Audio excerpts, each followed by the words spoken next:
All right, ladies and gentlemen, that's highly debatable. Let's get right into it. Pittsburgh beats the. Oh my! Page goes up and over. Boom Shay, boom Shay. Talk about. Man on a mission, I'ma get it. You know I be on a what? Yeah. You know I be on a what? Man on a mission, I'ma get it. You know I be on a what? Yeah. It's all hard, ain't no fear here. You ain't giving it to all, you steer clear.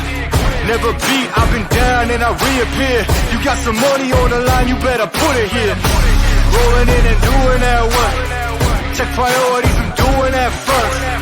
Check's big and I'm sure that hurts. But it's checkmate, we ain't selling short, no the work. Ain't nowhere to hide. You ain't gotta see me come and keep me on your mind. Cause I be on the work. Pittsburgh beats the. Oh my!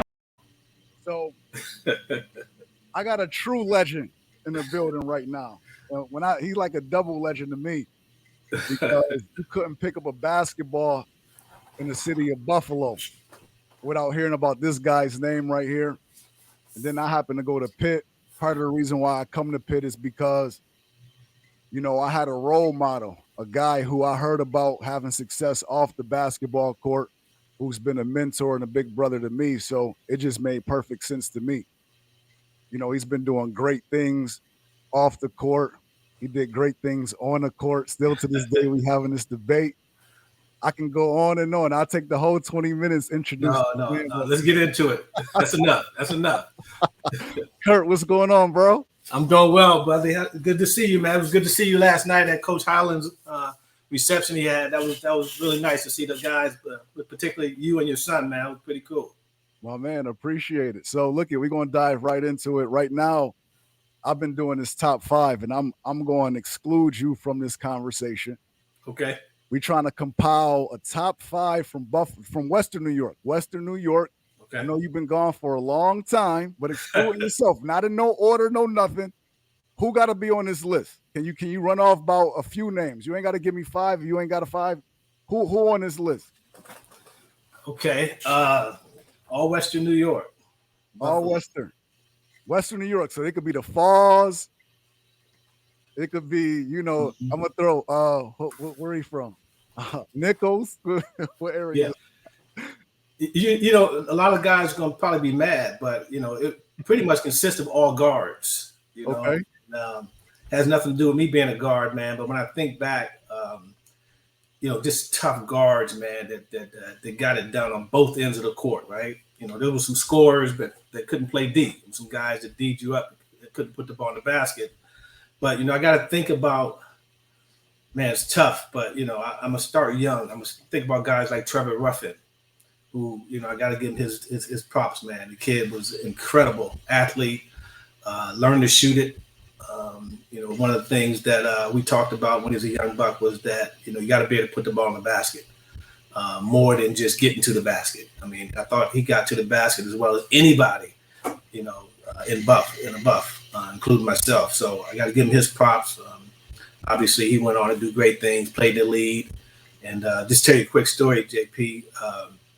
When he got into the lead, he made the all-rookie team. And he called me up and he said, Curtis, much like yourself, he said, hey, I always respected you, looked up to you, man. And, I kind of tried to pattern my game after you, which he didn't. His game was totally different than mine. He might have tried to pattern his game, but he was much more physical, got to the man, all that stuff. I was just trying to pull up on a dime, man, and, not waste a lot of time. But he called me, said, man, I just, want to thank you for everything you've done for me. I want to invite you out to the All-Star Weekend. It was in Phoenix at the time. And he was playing for Phoenix, I think. Yeah, I think he was playing for Phoenix Suns. And he said, I'm going to fly you out, put you up, and da-da-da-da. I said, look, I'll fly myself out. It'd be an honor to come and check you out. And, that was it was great to see because he went from this little kid to playing in the NBA, man, and reaching his goals. And that was awesome. That was an awesome weekend. And he played well in the All-Star game. Well, the rookie game turned it out. And that was a cool story to be a part of.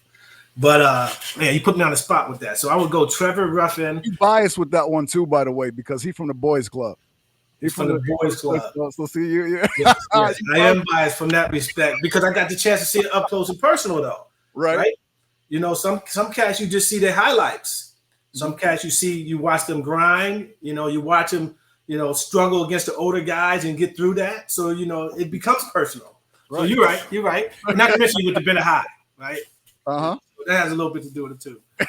But another kid, man, that I liked from afar. I never actually seen him play in person, but my brother was a big fan of his, and Johnny Flynn. Okay, yeah, I seen Johnny. Much respect for his game, and at that size to do what he was able to do. Obviously, he got hurt, and the rest is history. But I had a chance to really study his game, and I would throw him. I don't think he would be in the top 5, but I'm just saying that it'd be tough to put him in the top 5. But I gotta at least acknowledge him.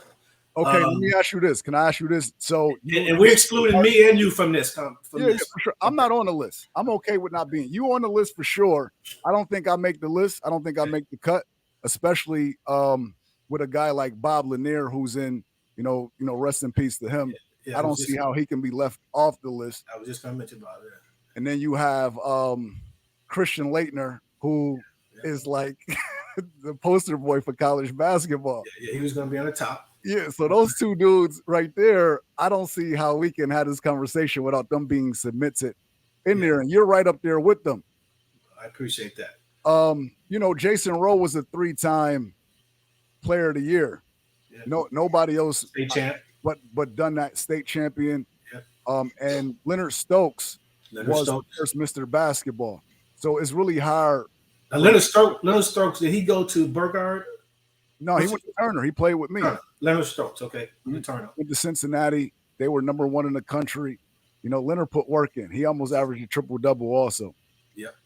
So if I had to pick 5, is that 5? Yeah, that's 5. That would be my 5. What about the kid that went to Burgard? What's his name? He had a nickname. Didn't he have a nickname? Yeah. It's escaping me. Was it Richie? Did Richie go to Burgard? Richie Campbell. Yeah, I didn't see Richie play, and unfortunately, his story is his story.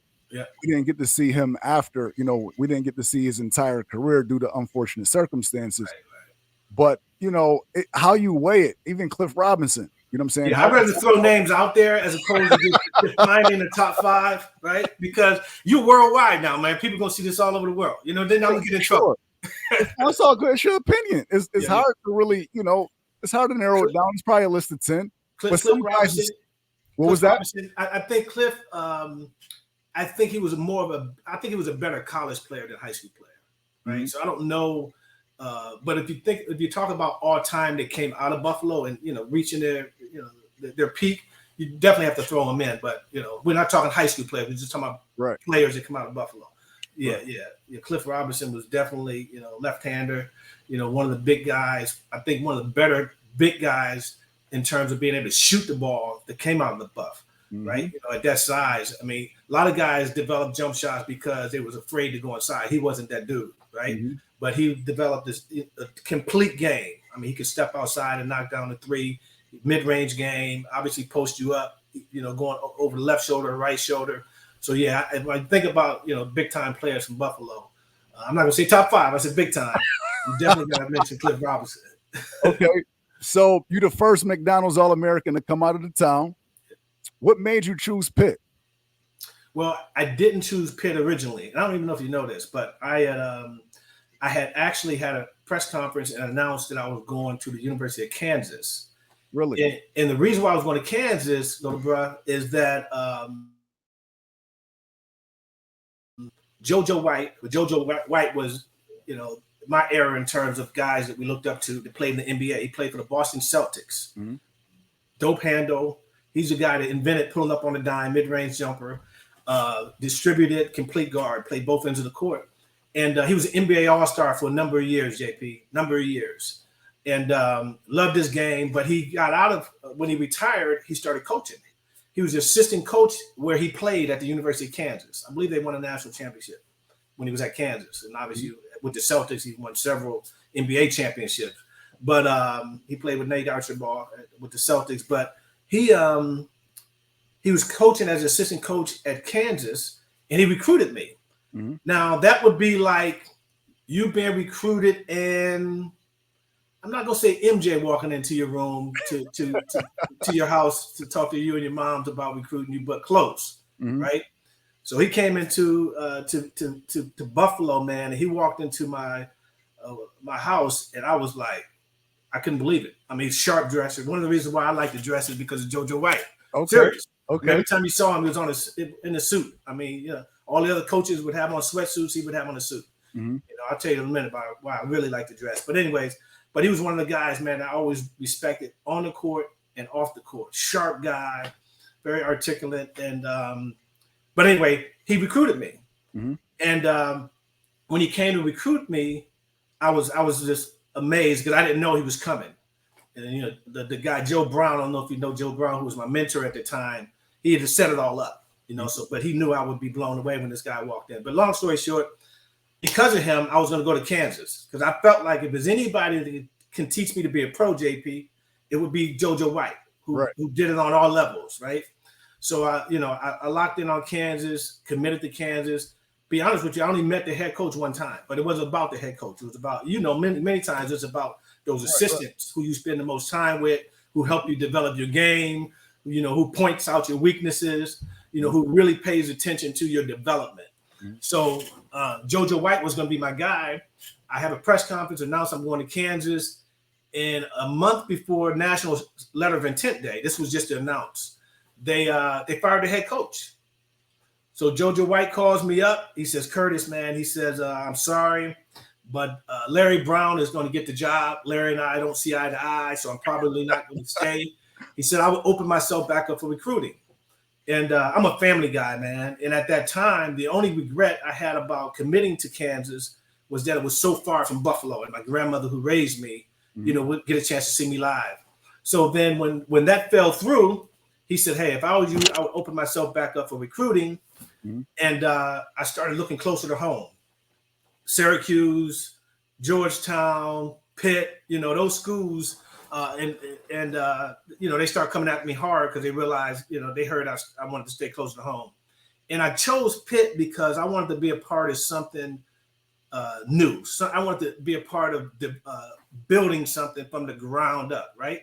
Syracuse had this great tradition, Wendell Alexis and, all the great players, Tony Red Bruin that played at Syracuse. Georgetown had this great tradition, not so much a great tradition, but they were really hot, right? Mm-hmm. Patrick Ewing was there, and, they were probably the best team, predicted to be the best team in the country every year, when I was in high school. And, but Pitt was a team that, I would have been the first, on a number of levels. First parade All-American, first McDonald's All-American, as you mentioned. Mm-hmm. And that sounded pretty cool to me. But I also thought when I came through those tunnels, much like you did, I got that same feeling. We never talked about that, but I know how you felt when you came through that tunnel. And, it was special. And I felt like I could be a part of building something special. So that's why I chose Pitt.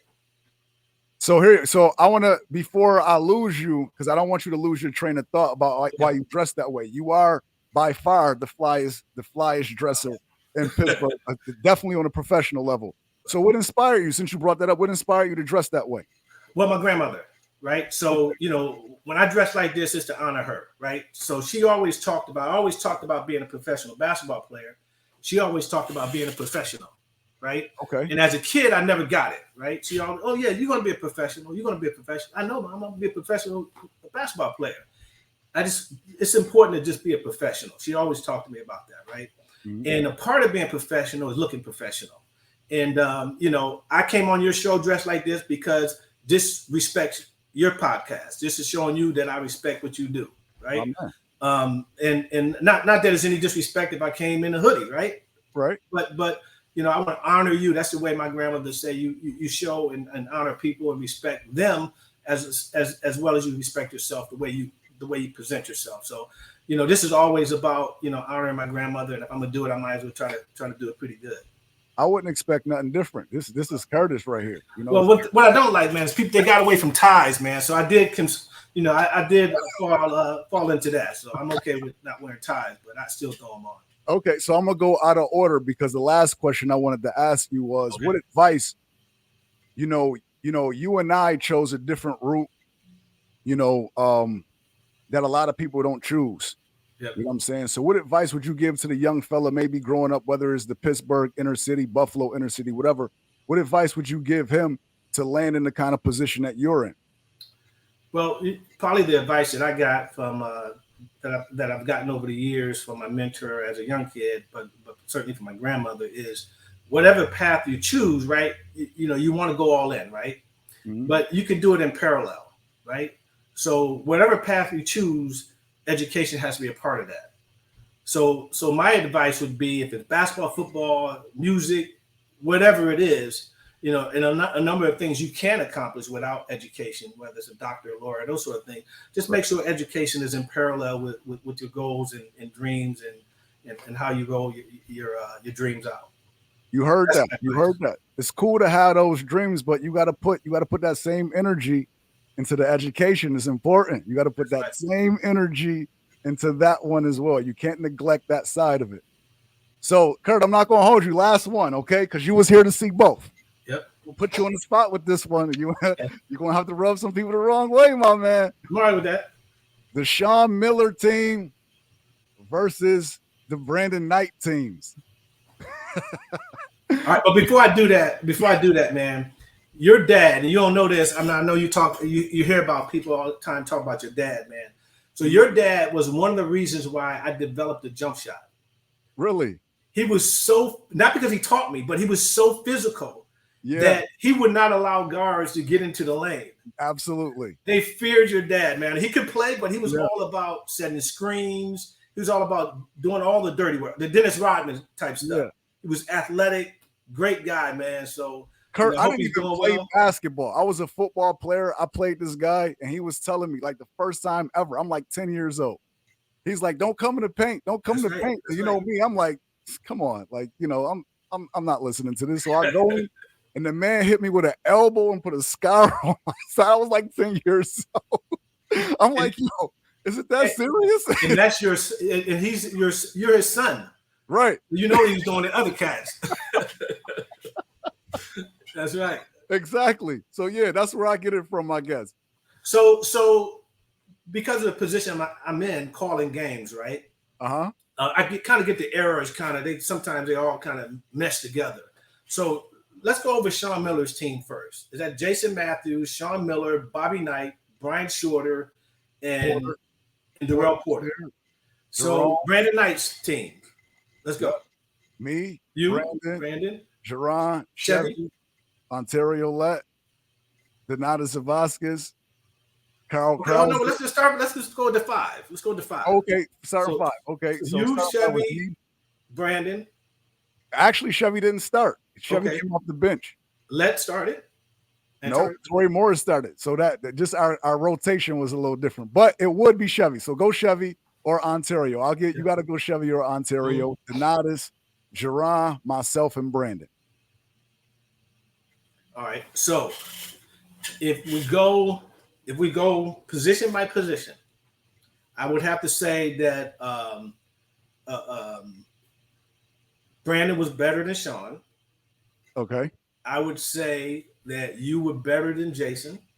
Okay. Matthews. You weren't a better shooter, but you were a better player. Definitely not a better shooter. Yeah, but yeah, you were better player than Jason. Bobby Martin and who? Jerron Brown. I'm gonna go with Bobby Martin. Okay. And who's the 5 spot? Our 5, we're gonna go Chevy. We gotta go either Chevy or Ontario because they got more of the minutes and have more of the production. Brian Shorter was one of the baddest players to ever play at Pitt. Ever. Okay. For a stretch. He got hurt. He got mono his senior year. But in terms of dominating, like for 1 year. Okay.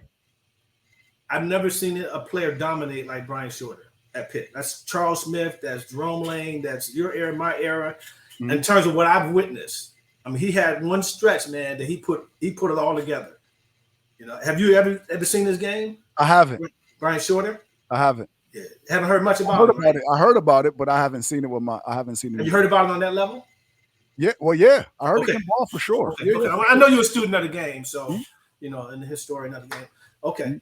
So based on that, I would probably say in terms of the better team, right? The better squad. Yeah, who would win? Who would win this matchup? The reason why I'm asking is because I'm actually interviewing John Miller tomorrow, and he brought this up. We had a long conversation Yeah, about this, yeah, but yeah. he's biased, obviously. But you know what? I'm going to pick their team. I'm gonna think I think their team would win, and the reason why, little bro, Not getting no buckets though. the little bit, huh? Hold on, we had the first true stretch 4 in Donatus, number 1, and I number know. 2.